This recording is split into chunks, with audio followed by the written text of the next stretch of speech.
हर रोज एक नई कहानी देखने के लिए चैनल को सब्सक्राइब करें और बेल आइकन दबाना ना भूलें। अनीता की बहू सुरभि उर्फी जावेद की बहुत बड़ी फैन थी। जहां एक तरफ सुरभि को उर्फी जावेद का ड्रेसिंग स्टाइल बहुत अच्छा लगता था, तो वहीं दूसरी तरफ उसकी सास अनीता को उसके कपड़े पहनने का तरीका बिल्कुल भी पसंद नहीं था। लेकिन वो इस बात से अनजान थी कि उसकी खुद की बहू ही उर्फी जावेद की फैन थी। एक दिन सुबह के समय वो अपनी बहू के कमरे में जाती है और उसे बोरी की ड्रेस बनाकर पहनते हुए देखकर सर को पकड़ते हुए कहती है, ये क्या है बहू, तेरे पास कपड़ों का अकाल पड़ गया था क्या, जो तू उर्फी जावेद जैसे बोरी के कपड़े पहनकर घूम रही है? तेरा दिमाग खराब हो गया है क्या? माँ जी, इसमें गलत क्या है? वो कितने कूल कपड़े पहनती है। वो किसी भी चीज के कपड़े बनाकर पहन लेती है और वो उसमें कंफर्टेबल भी रहती है। ये भी तो एक टैलेंट है ना माँ जी, और हमें सभी के टैलेंट का सम्मान करना चाहिए। हाँ, तो मैं कौन सा उसकी इंसल्ट कर रही हूँ? बस मुझे उसके कपड़े पहनने का तरीका पसंद नहीं है, और ना ही तो उर्फी जावेद है जो उसके जैसे आड़े टेढ़े कपड़े पहनकर घूमे। जाकर अब बोरा स्टाइल का ड्रेस बदलकर अच्छे कपड़े पहनकर नीचे आ और नाश्ता बना, हमारे लिए भूख लगी है।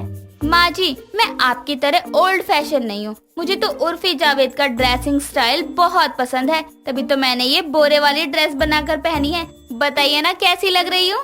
मुझे तो तेरी ये बोरा ड्रेस बिल्कुल भी नहीं पसंद आई। और एक बात बता, तुझे ये बोरा मिला कहाँ से ड्रेस बनाने के लिए? हमारे घर में तो कोई बोरा आता ही नहीं है। देखा, आप भूल गई ना माँ जी, आप गांव में जिस बोरे में चावल लेकर आई थी ना, ये वही बोरा है। कल रसोई में चावल खत्म हो गए थे, तो जब मैं भंडार घर में चावल लेने गई तो मेरी नजर इस बोरे पर पड़ गई। मुझे उर्फी जावेद की बोरे स्टाइल ड्रेस याद आ गई और फिर मैंने भी बनाकर पहन ली। अच्छा किया ना माँ जी। अनीता सुरभि को उसके ड्रेस के चलते सुना ही रही होती है कि तभी राहुल वहाँ आ जाता है और सुरभि को बोरे से बनी ड्रेस पहने हुए देखकर कहता है, ये तुमने क्या पहना हुआ है? उर्फी जावेद की फैन बनते बनते उसके जैसे कपड़े भी पहनने लगी हो यार तुम। ये टीवी की दुनिया नहीं बल्कि असलियत है। मिडिल क्लास फैमिली के लोग हैं हम। अगर तुम ऐसे उर्फी जावेद की तरह बोरे और पेपर के कपड़े बनाकर पहनोगी तो लोग तो तुम पर हंसेंगे ही ना। बेटा, मैं भी तो इसे कब से यही समझा रही हूँ, लेकिन ये है कि सुनती ही नहीं है। पता नहीं कहाँ से ये उर्फी जावेद की कॉपी को पकड़ लाया है तू। आए दिन नए नए ड्रामे दिखाती है। पता नहीं तुझे इसके अंदर क्या दिख गया जो तू इससे शादी करके इसे घर ले आया। माँ जी, आप ऐसा क्यों बोल रही हैं? मेरे अंदर कमी है क्या? अच्छा, यही क्या है तेरे अंदर? जा पहन जो तुझे पहनना है। बोरा, बोरी, पेपर, जो भी। एक काम क्यों नहीं करती है? ये बोरा ड्रेस पहनकर जा, पड़ोस में भी मिलाना सबसे। सबको पता चलना चाहिए कि एक उर्फी जावेद टीवी पर है और एक मेरे घर में। माँ, आप भी ये क्या कर रही हो? ये तो पागल है ही। आप भी इसके साथ पागलपन में क्यों साथ दे रही हो? जाने दीजिए। और तुम, अगर तुम्हारा ये बोरे का ड्रेस पहनने का शौक पूरा हो गया हो तो चेंज करके नीचे आ जाओ जरा। नहीं बहू, अपनी नई ड्रेस जाकर पूरे मोहल्ले में दिखा। तूने इतनी मेहनत करी है बनाने में, वो वेस्ट करेगी तू अपनी मेहनत।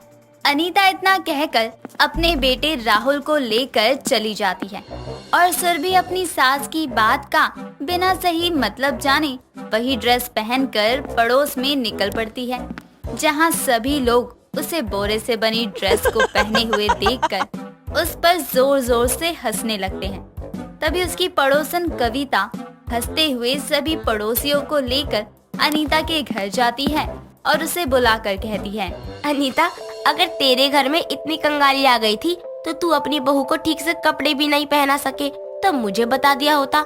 मैं उसे अपनी पुरानी साड़ी दे देती नई ड्रेस बनाने के लिए। कम से कम उसे बोरी की ड्रेस पहनकर नहीं निकलना पड़ता मोहल्ले में।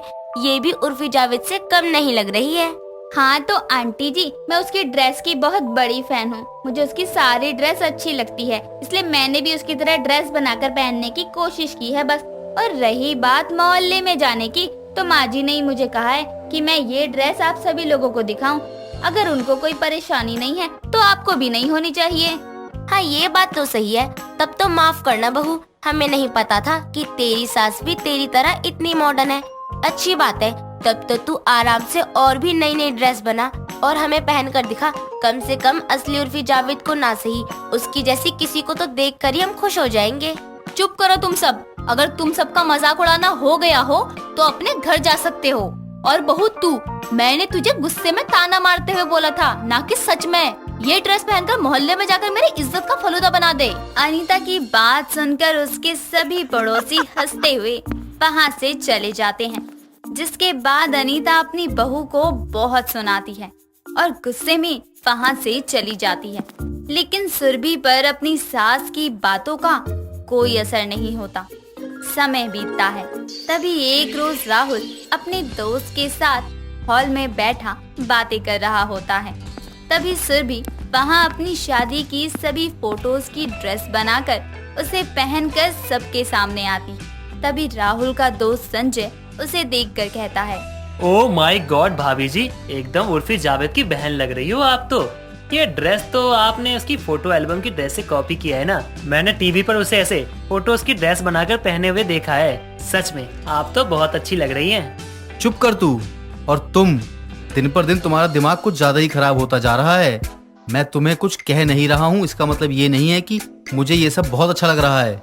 खुद तो कभी तारीफ करते नहीं और जब कोई दूसरा करता है तो आपको बर्दाश्त नहीं होता। इसमें बुराई ही क्या है? और वैसे भी आपने ही तो कहा था कि मैं आप शादी के टाइम जैसी नहीं लग रही, अब मोटी हो गई हूँ, इसलिए मैंने अपनी शादी की सारी फोटोज की ड्रेस बनाकर पहन ली। अब तो मैं पहले जैसी लग रही हूँ ना। भाभी जी आप तो बस ड्रेस से ही नहीं बल्कि बातचीत से भी बिल्कुल उर्फी जावेद जैसी हैं। उसी की तरह पागल, मुंहफट, बिंदास, एकदम जो मन में आए सो बोल जाना और कर जाना, एकदम कूल बडी की तरह। हाँ भैया, इनको पसंद ही नहीं आया, लेकिन आपको तो पसंद आई ना मेरी ये फोटो से बनाई हुई ड्रेस। अलग है ना सबसे एकदम। हाँ हाँ भाभी जी, मुझे तो आपकी ड्रेस बहुत पसंद आई है। मजा आ गया देखकर आपको। साले तू पहले उठकर अपने घर जा, तुझे तो मैं कल ऑफिस में बताता हूँ। अभी तो तू निकल मेरे घर से, मेरा दिमाग खराब हो रहा है। और तुम जाकर अपने कपड़े चेंज करके आओ, वरना मुझसे बुरा कोई नहीं होगा। राहुल इतना कहकर संजय को अपने घर से बाहर निकाल देता है और सुरभि को सुनाकर वहाँ से चला जाता है। समय बीतता है। इतना कुछ होने के बाद भी सुरभि उर्फी जावेद जैसे कपड़े बनाकर पहनना नहीं छोड़ती। ऐसे ही एक दिन राहुल और अनीता मार्केट से घर आते हैं और सुरभि को बहुत आवाज देते हैं, लेकिन वो नीचे नहीं आती। तभी दोनों उसके कमरे में जाते हैं और देखते हैं कि उसने पूरे शरीर पर टेप लगाकर उसकी ड्रेस बनाकर पहनी हुई है, जिससे उसे बहुत ही ज्यादा घुटन होने लगती है और वो परेशान होकर तड़प रही होती है। तभी वो अपने पति और सास को देखकर कहती है, प्लीज आप लोग मेरी मदद करिए, मुझे इस टेप ड्रेस से बाहर निकालिए, मेरा बहुत दम घुट रहा है, मैं मर जाऊंगी। हाँ हाँ, मैं आता हूँ अभी तुम्हारी मदद करने के लिए। कोई जरूरत नहीं है तुझे इसकी मदद करने की। बहुत शौक लगा था ना इसे उर्फी जावेद जैसे कपड़े पहनने का, तो अब इसे इसकी परेशानी से खुद ही निपटने दे। माँ जी ऐसा मत बोलिए, मेरी मदद करिए, मुझे सच में बहुत घुटन हो रही है। मैं आगे से कभी भी उर्फी जावेद जैसी आड़ी टेढ़ी चीजें पहनकर कभी बाहर नहीं निकलूंगी। मुझसे गलती हो गई, मुझे माफ कर दीजिए। अब क्यों माफी मांग रही है? तुझे पहले ही कितनी बार समझाया था, लेकिन तुझे तो किसी की बात सुननी ही नहीं होती। अब भुगत, हम में से कोई भी तेरी मदद नहीं करेगा। माँ जी ऐसा मत बोलिए, मैं आपसे माफी मांग तो रही हूँ अपनी गलती की, मुझे माफ कर दीजिए और आखिरी मौका दे दीजिए। मैं दोबारा कभी उर्फी जावेद जैसे कपड़े बनाकर नहीं पहनूंगी।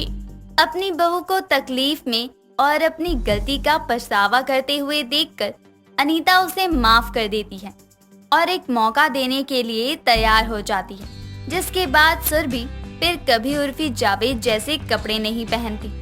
इस तरह से अनीता को अपनी उर्फी जावेद जैसी बहू से हमेशा के लिए छुटकारा मिल जाता है।